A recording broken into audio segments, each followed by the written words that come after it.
Welcome to the Guest House. I'm Sean Perel. I'm an integrative therapist, a yoga and meditation teacher, a lifelong student of the thesis of our belonging, and I'm also a parent and a fellow human being grappling with many of the same questions that you may be grappling with too. In these conversations, I'm turning to some of the folks I most admire, and together we're exploring the complexities and also the creative potential of being human in an era of radical change. Thank you so much for being with us.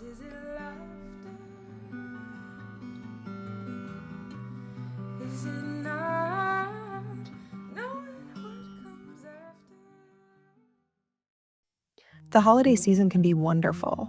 It can also be exhausting and extractive, and it can leave us starting a new year already feeling depleted. So as we enter the final month of 2024, I want to invite you to consider offering yourself or someone you love a more meaningful gift, the invitation to rest, replenish, and cultivate presence and peace. Join Wendell and Scott and me for 3 days of yoga, meditation, adventure, and deep renewal in a stunning mountain setting near Snowmass, Colorado, this February 21st to the 24th, 2025. We will be gathering around the hearth at Bayul Retreat Center, a place of true magic. Nestled along the Frying Pan River in a secluded valley, Bayul is a century-old guest ranch, welcoming us with its snow-covered forests, rugged peaks, and cozy spaces, all designed to hold us in quiet beauty and comfort. Imagine rustic cabins, wood-fired hot tubs, fireplaces crackling against the winter cold, and deep somatic nurturance among friends. You can sign up anytime between now and February, but if you sign up before December 10th and use the promo code HOLIDAYGIFT, you'll save $150 on any accommodation level. Plus, if you bring a friend and share private accommodations, you can save more than $500. An invitation to deepen the experience by sharing it with a loved one. I hope to see you in Colorado this February and wish you a season of warmth and renewal. My guest today is Caitlin Rhoades. Caitlin is an artist and a trained therapist who, through the circumstances of your own life, has become really deeply initiated in the realm of grief and death. And I'm really grateful to have you here to share from the wisdom of your own lived experience, from the deep inquiry, from the humility of your own experience. I will just say at the outset of this conversation, I think that grief is such a mysterious force, both for us personally, individually, and also collectively. And so I'm just really grateful for your willingness to come and share what feels meaningful and resonant to you to share. Thank you. Yeah. I think my first question actually is, why now? How have you come into a place of feeling kind of ready to bring this body of hard-earned teachings to the world? Thank you. I appreciate that question. It was interesting this morning, sort of preparing for the podcast. I was feeling sort of nervous and reached out to a friend, and they offered some nice reflections, and I just started sobbing. And it was this moment of, oh yeah, I'm human. I'm still in my grief.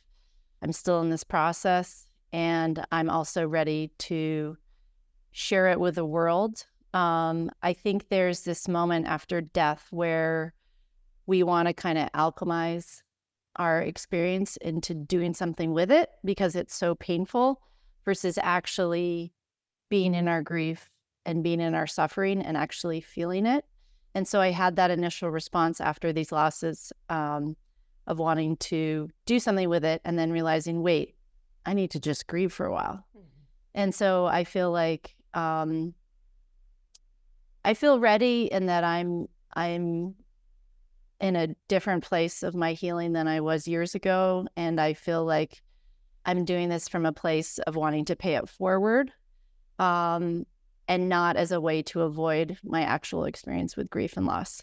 And so I think this is part of my next chapter of creating this whole other thing of what to do with these losses, because they were powerful. They changed my life, and wanting to support others in their journey with grief and loss, and feeling like it's time. There's just this deep knowing in me that it's time to do something with it. So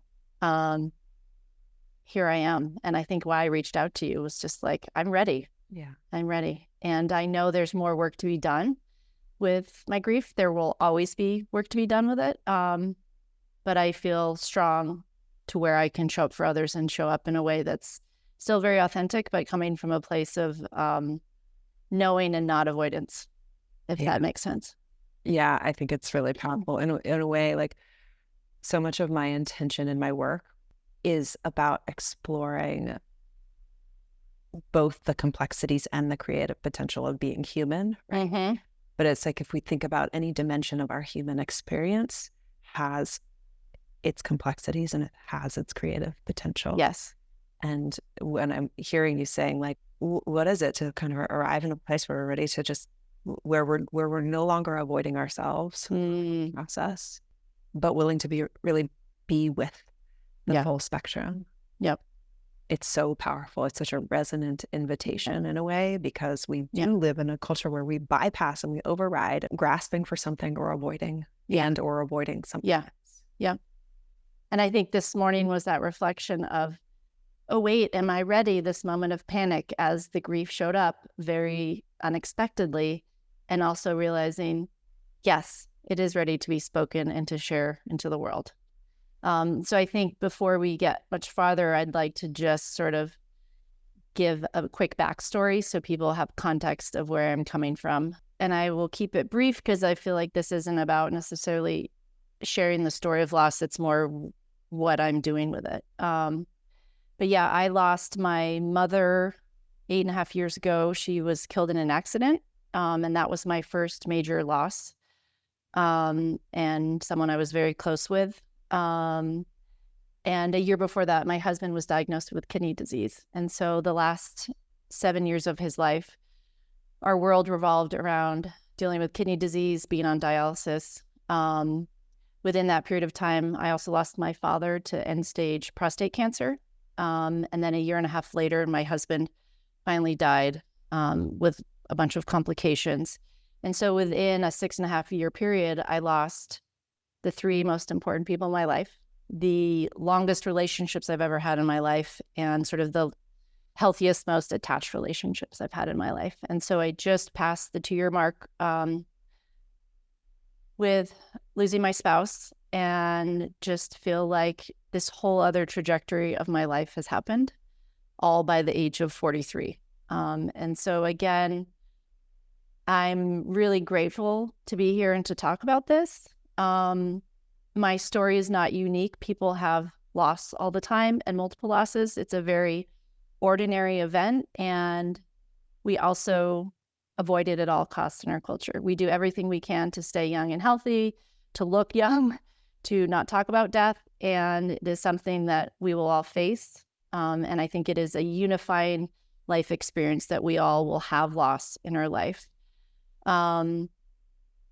And so I think I'm at this point where I am kind of becoming the architect of my own life. And what do I want to do with these losses? Because they are so profound.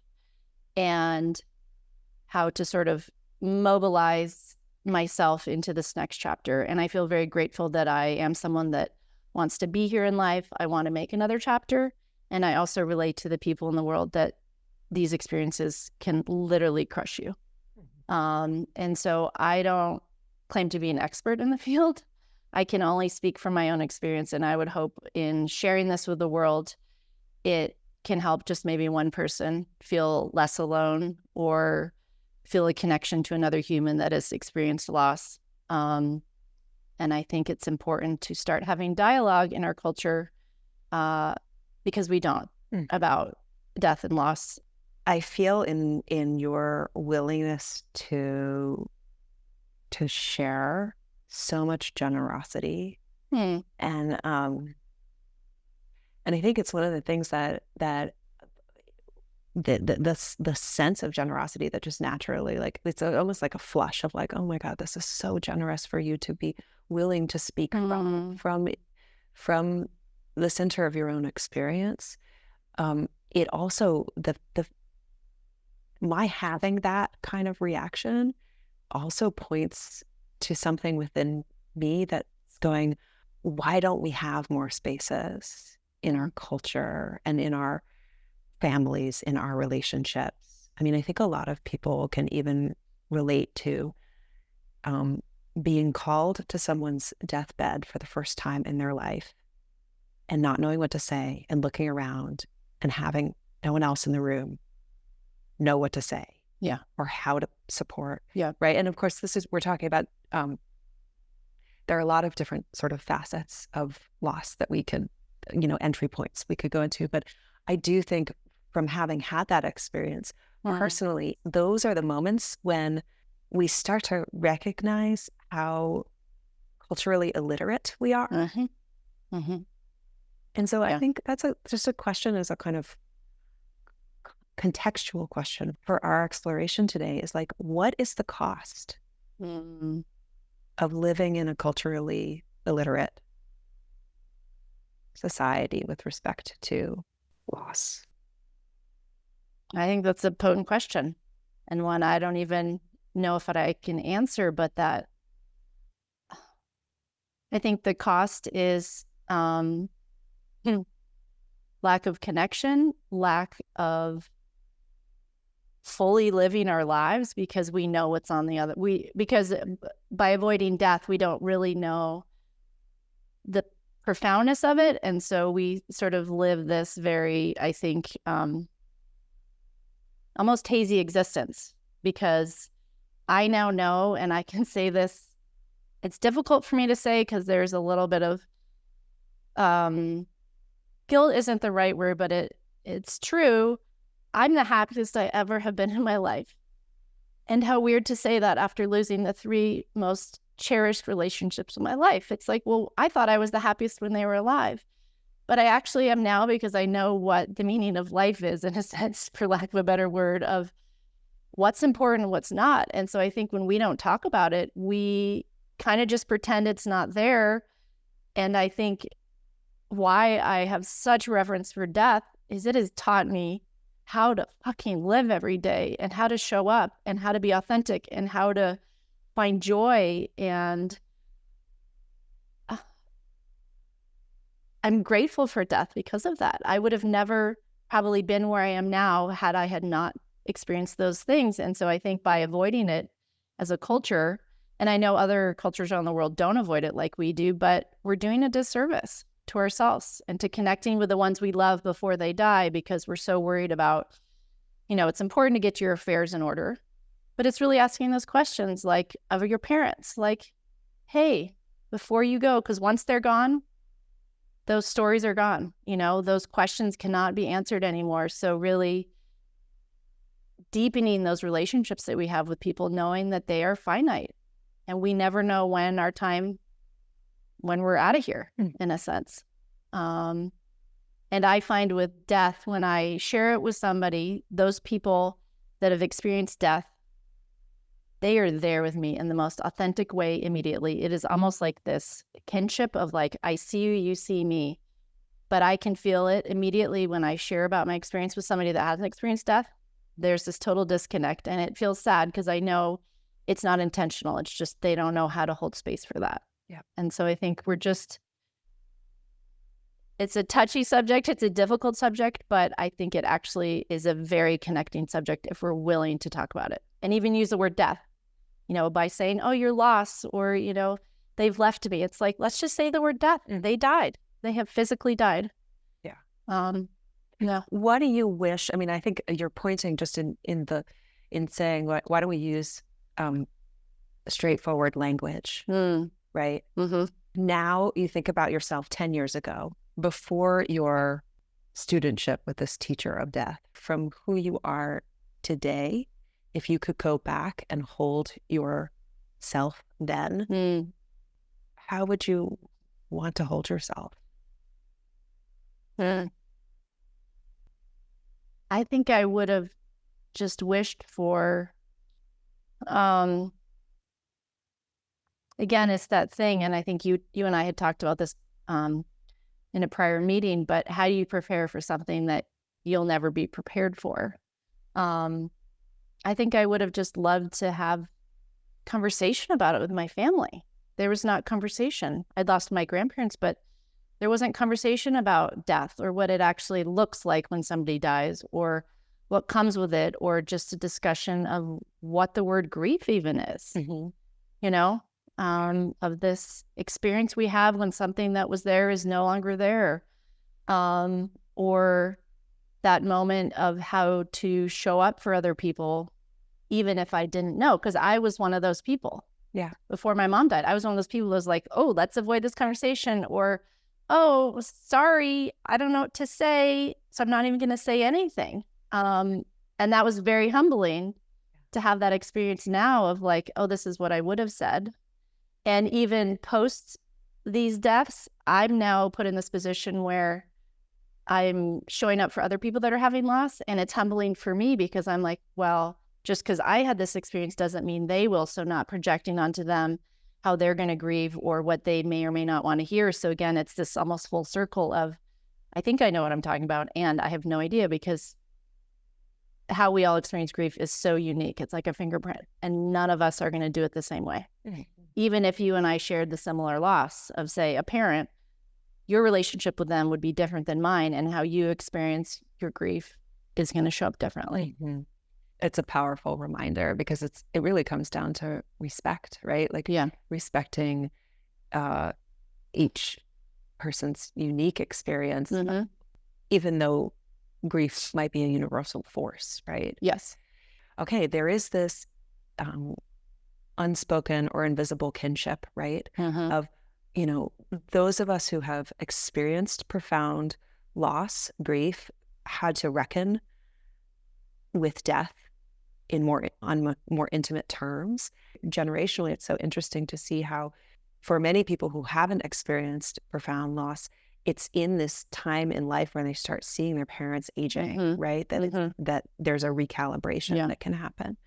So I want to kind of first just speak to that. Okay. To the kind of preparing for the unrepairable, right? You talked about having more direct conversations, right? A willingness to ask real questions, which I think can actually be very courageous, especially when, you know, a parent isn't necessarily ready to have those conversations. Yes. What else? Just naming the elephant in the room. Yeah. You know, if it's with your parents, they sometimes don't want to talk about it because they're avoiding it. But again, it's not forcing the subject, but also just dropping in an authentic way and saying, we need to talk about this, whether it is their wishes or things like that.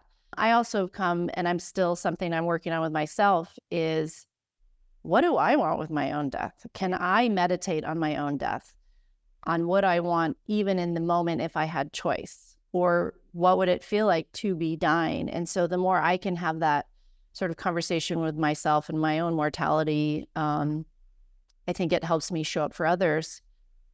And sometimes I suggest to people, set a timer for 15 minutes. This is going to be an uncomfortable, awkward conversation, but there's 15 minutes and then we can be done. And knowing that there is sort of a time limit and a container for what's really uncomfortable for people. But there are people that very much embrace their death, and I've witnessed that, and talk about it and celebrate it, and other people that literally are on their deathbed fighting to be here because they have avoided it at all costs, and I actually think inhibits them from a more graceful transition out of this world. Yeah. So I think it's very individual. I don't know if I have any great suggestions, but it's just that moment of, we need to talk about this. So even if it's just talking about it with strangers or family members, but just creating like a culture around it that's accepting.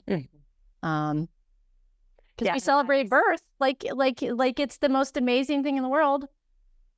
Death is the most amazing thing in the world. Yes, it is awfully painful. It is not celebrated, but why do we avoid it when it is inevitable for all of us? Not only our own death, but we will all experience death in our life. Yeah. You know, and it could be, you know, death of a job, death of a pet, but we will also most likely experience death of a loved one at some point. I feel like this, it kind of, when we talk about grief, I think there's a lot of sort of disenfranchised grief in our experience of, you know, being human. Yeah. And so to hear you say death of a job, right? Death of a pet, right? Death of relationship. Like, I do think that even for folks who haven't experienced the profound loss of a loved one,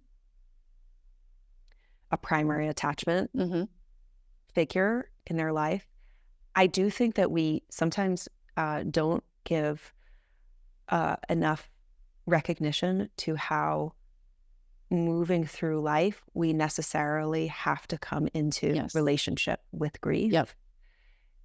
So can you speak more, a little bit more, more to like what you mean? Yeah, what you mean by, and because there is something about what is our training ground? Yeah.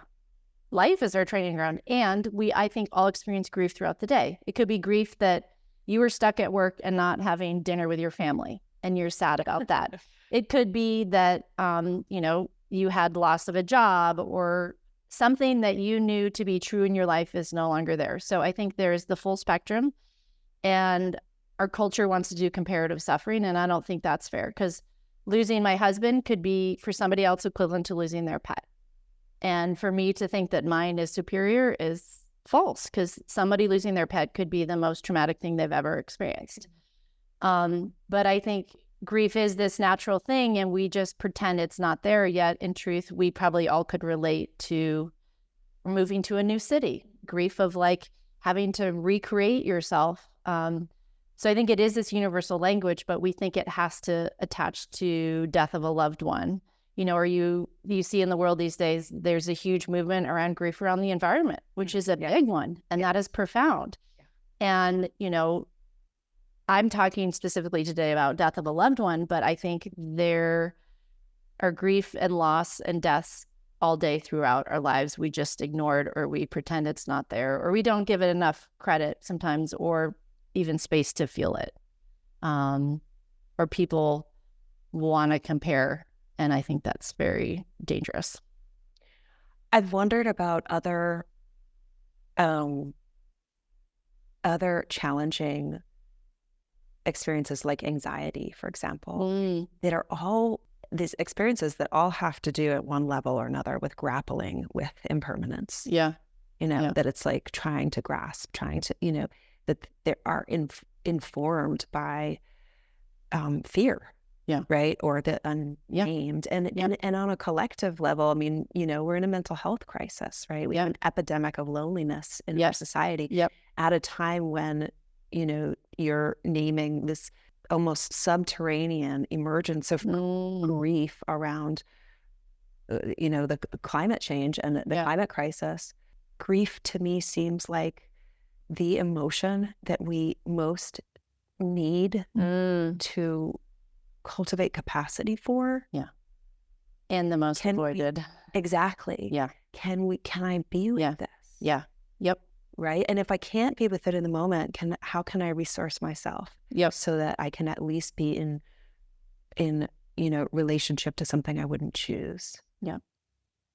And I think you and I, you're currently a therapist. I was a therapist, but have sat with people in that, and the desire to avoid or bypass when grief is a very normal human experience and sensation, not only, you know, with our feeling of loss, but also I think somatically in the body of how it shows up. And we just don't give it, I think, the reverence it needs, to be honest.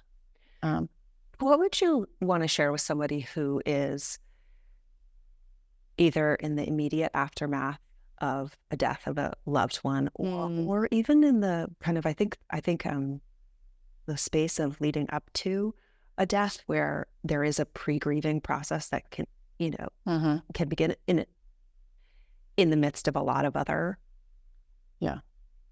layers of experience? I think to support them in honoring their own unique experience, because again, what worked for me may not have worked for other people, but for them to really honor their experiences, ask for what they need specifically. I think for me, with my husband's illness, I had anticipated grief for 7 years. And so I probably, in some weird way, am actually in a better place 2 years out than maybe somebody else would have been, because I knew this was the inevitable. So I think, again, having the conversation, sitting with our feelings, resourcing ourselves, whatever that looks like, with different modalities for support. There's, amazing books out there, all sorts of things. Because I think I've noticed in the last 5 years, and maybe because death has been in my face, but there is much more conversation out there than there used to be. So I think realizing that they're not doing anything wrong. I think our culture, at least my experience, has been where I have this belief that I'm not grieving right, or I'm doing it wrong, or I should be in a place I'm not. And so I think the more we judge our own experience or feel like it's not fitting into this book, even though there is no book and there is no roadmap for grief, is really just honoring the absolute chaos of it. There are these sort of stages of grief that Elizabeth Kubler-Ross came up with, that she never meant to be linear, but, they're true. And doesn't mean we will all experience each of them or in some sort of fashion. That is more just like this weird map that gets created out of our own, who we are and kind of what we need in that moment. But I do suggest to people not to avoid the grief. Like this morning, there I was having a day, and all of a sudden I just got hit with it, and I just had to create space for myself to feel it. Or those moments I'm in a grocery store and a song comes on and I miss that person. Maybe I don't want to cry at the grocery store, but then honoring, okay, I'm going to spend 10 minutes later that day dropping back into that feeling. Because grief, I'm not going to say this quote right, but the only way to heal grief is to grieve. There's no way around it. It will show up in so many other ways in your life the longer you avoid it.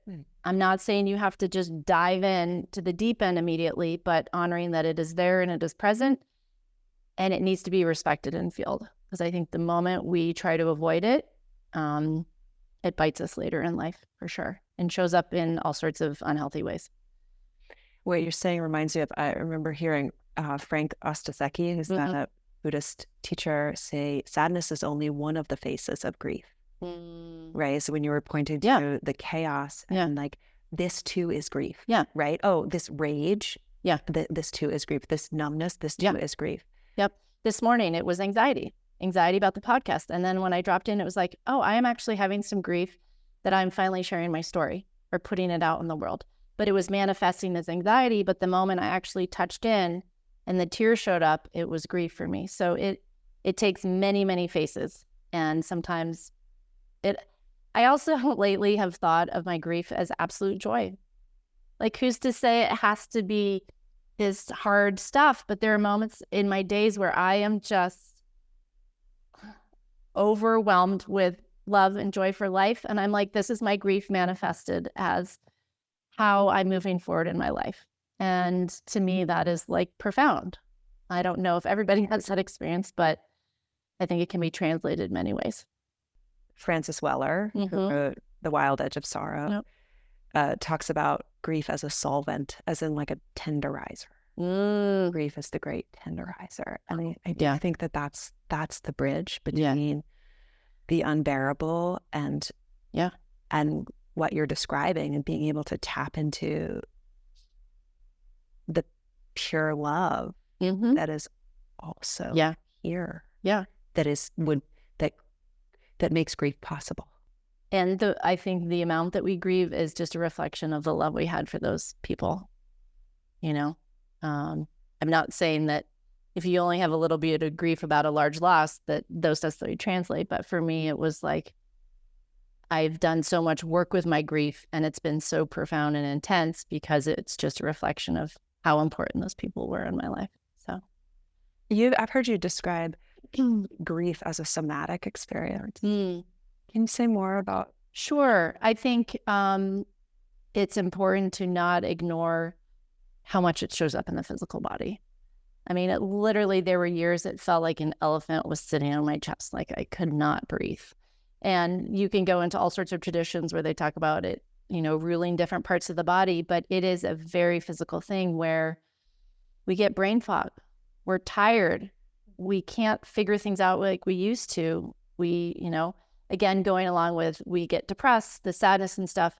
But I think physically it takes a lot out of us, and the importance of actually moving it out of the body, whether that's through exercise or body work or breath work.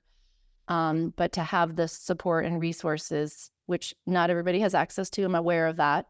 But, with the internet, there's plenty of things people can find in terms of just helping move it out of the system, because I suffered with a lot of physical illness after these deaths and throughout the last few years of my husband's death, because I literally had to just shove it all down to show up for these deaths and for other people.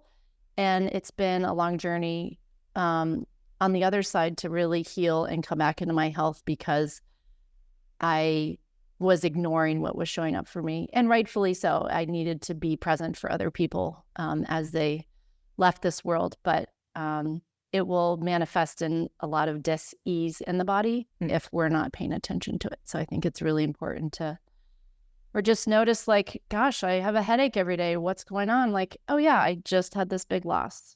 Or, I just feel spacey all the time. Or I don't have energy, or I don't have an appetite. I mean, the list goes on. Back to what you said about it can't be avoided. Yeah. To get to know grief is to understand. Yep. It's not a force that can be avoided. It's not a force that can be figured out. But in our culture, we're given a week, a bereavement time, right? If you have a job. And I understand jobs have to do that, but a week. You're in shock in a week. You can't even wrap your head around what just happened. And you're managing all the affairs of what it takes to deal with the body, the paperwork, planning the funeral, which seems to me totally unfair in our culture. So it is this thing where I think it's on the individual to, again, easier said than done, but to create the space in whatever way they can outside of that 1 week to continue to have these experiences. I will be grieving these losses the rest of my life, but in a different degree, but they will always be present. So again, there is no end to grief. There is no end, because my life is forever changed, and all the secondary losses that come from that, which I think is important to mention, loss of my best friend, loss of these support systems in my life, loss of, these goals I had and these future plans with these people. So there's all these other secondary losses that come along with, or loss of my identity as a caregiver for my husband. I have all this energy now of like, what do I do with this? Because it was directed at him. But again, an example of our literate culture of like, there's no space, there's no education, there's not a lot available for people. And that's why it's so isolating. Or the moments we do share about our grief, people don't know what to say. And so why should I even talk about it? And I think if we have time, I would love to like tap into some of the offerings I have in terms of how to show up for other people. Oh, yes, please. Okay. It's interesting. I remember Ted Wired, who is the founder of Golden Willow up in House. Yep. I remember I was in a discussion with him, and he shared, this was, a person who went through a series of just compound losses, deaths in his immediate family.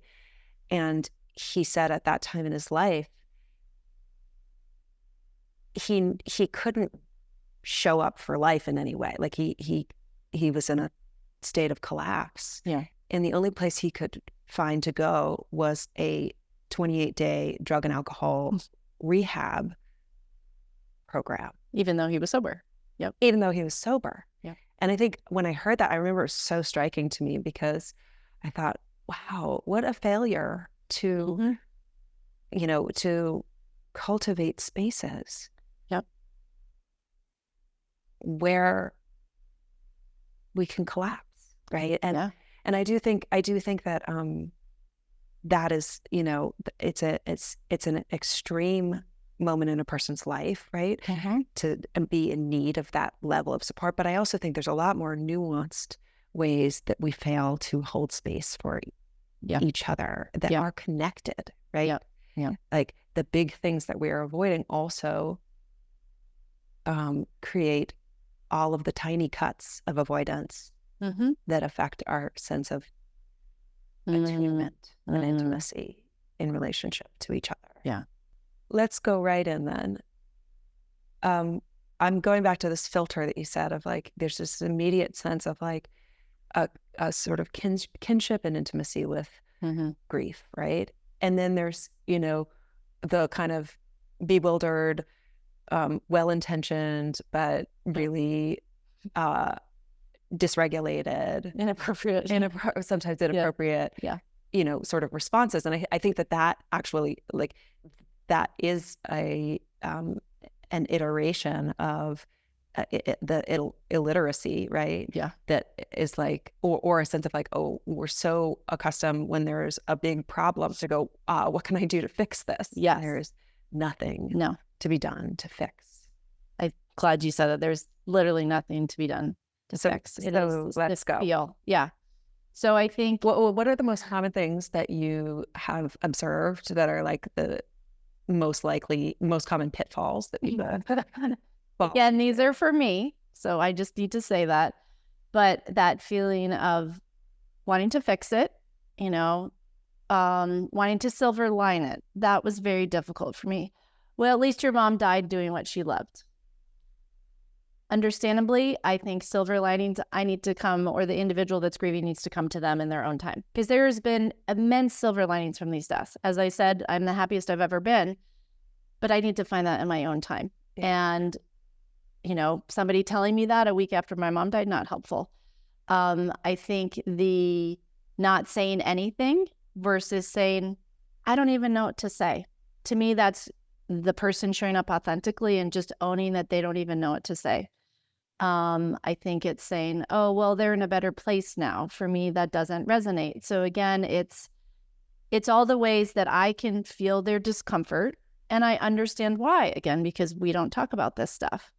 But their discomfort makes me uncomfortable, and then I want to go into rescue mode, because I can say, I'm very aware that I've just dropped a bomb in the room by sharing something.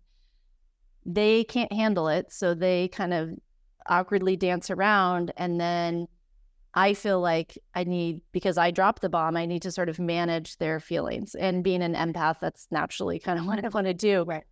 But the pitfall is that I then just choose not to share, or I choose to bypass it, or say something very like, yeah, I've experienced loss, but sometimes I want to share more or less.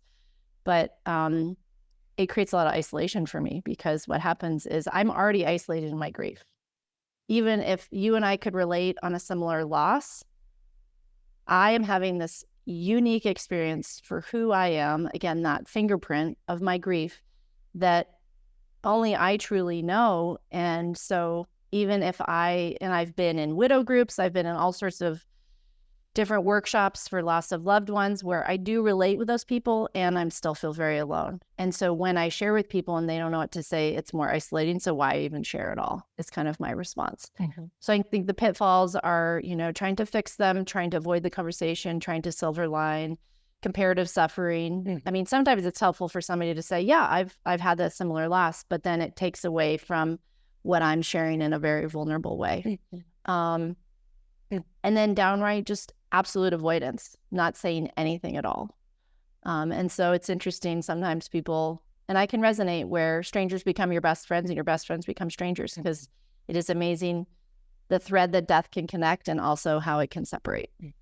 I was with a loved one in hospice last week, and his primary caretaker, who is beloved in my life, and she said to me, everyone who says that I should just like be present right now, I want to punch them in the face. Yeah. Right. Yes. There's a certain coaching, I think, that was like a sort of call to, in the midst of the chaos of, her husband's last week of life, like, people trying in good intention, right? Like, oh, these are the last few days, and she was like, I don't want to be coached. I just want to be as I am in this moment. Yeah. Yep. And to be held. Yep. To have people near. Yeah. Or what this is for me instead of what they think it should be. And I think as a griever, not to take it personal and realize people usually have very good intentions. It just comes out in weird ways, or they don't know what to say, or their own discomfort, again, with the subject of death, which is why I suggest dropping in with our own conversations about our own death or with our loved ones, because then when someone does share, it's not as uncomfortable. What are the ways that you did feel and have felt most supported? I think when people show up and meet me where I'm at. If I'm having a hard day, meet me there. If I'm in my joy and I don't even want to talk about those deaths, meet me there. It's almost this thing, and I realize you and I have training as a therapist, so it's not fair to assume that everybody has this experience, but read the room.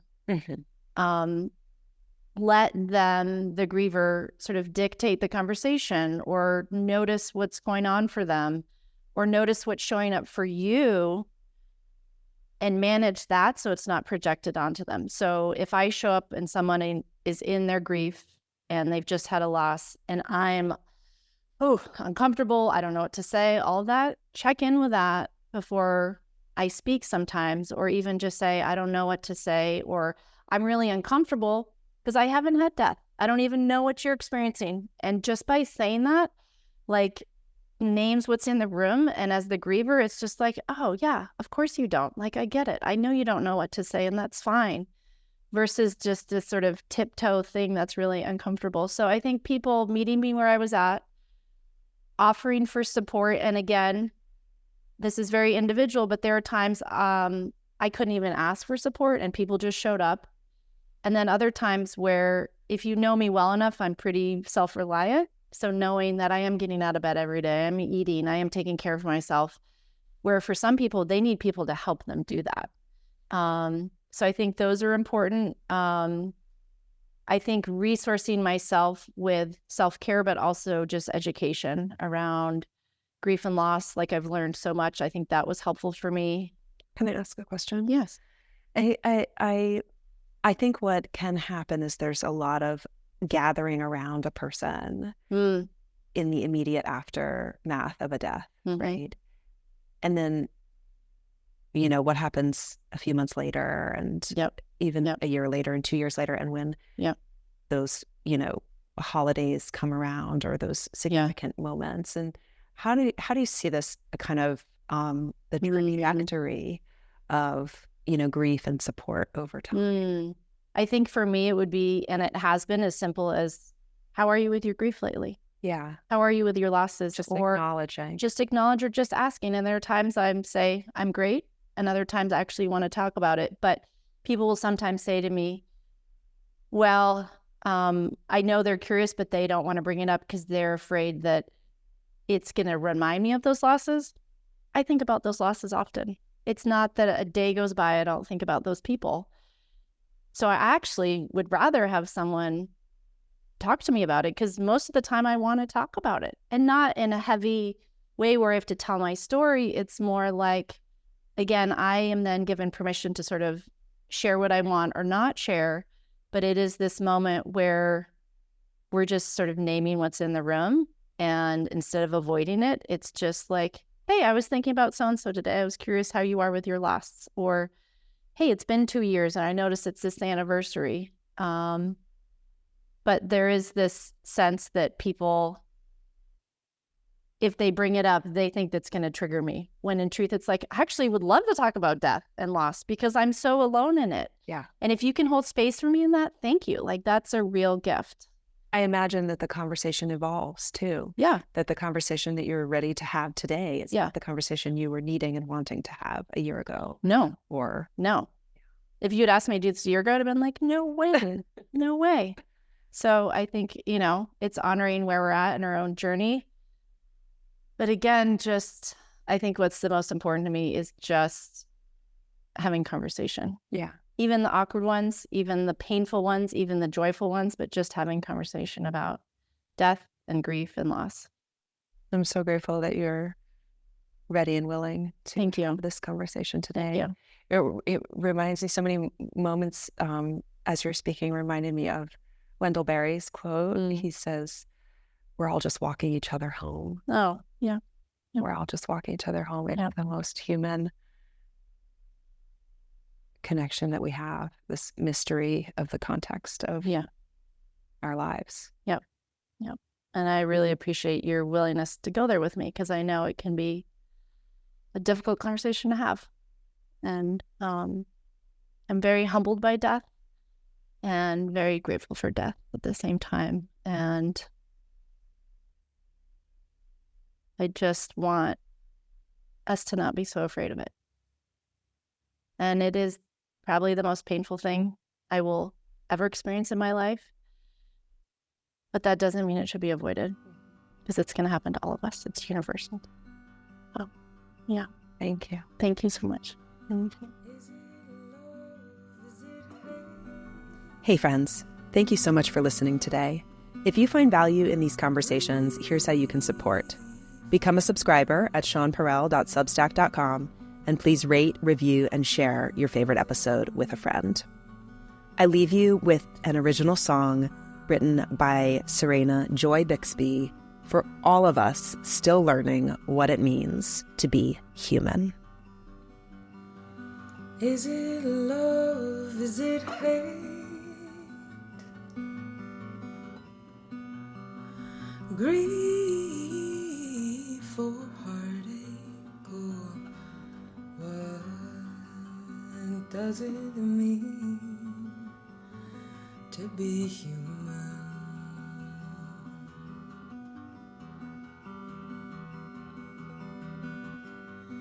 Is it tears? Is it laughter? Is it not knowing what comes after? What does it mean to be human?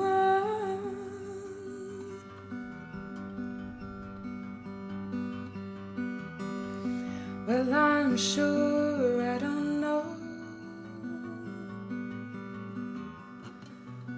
this life, where it goes. The days come, the days go, and I'm still human.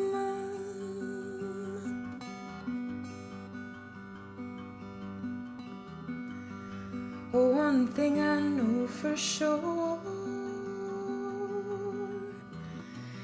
is I'm looking for more. Gonna go out, learn what it means to be human.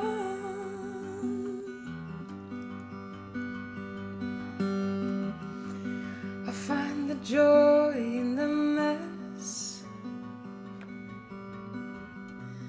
Oh, I'm just doing my best. Oh, learning what it means being human.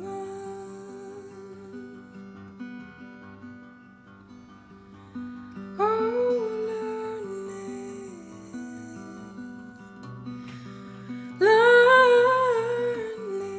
learning what it means being human.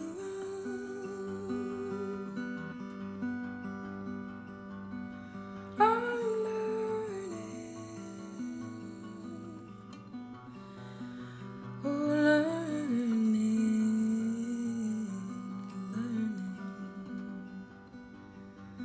what it means being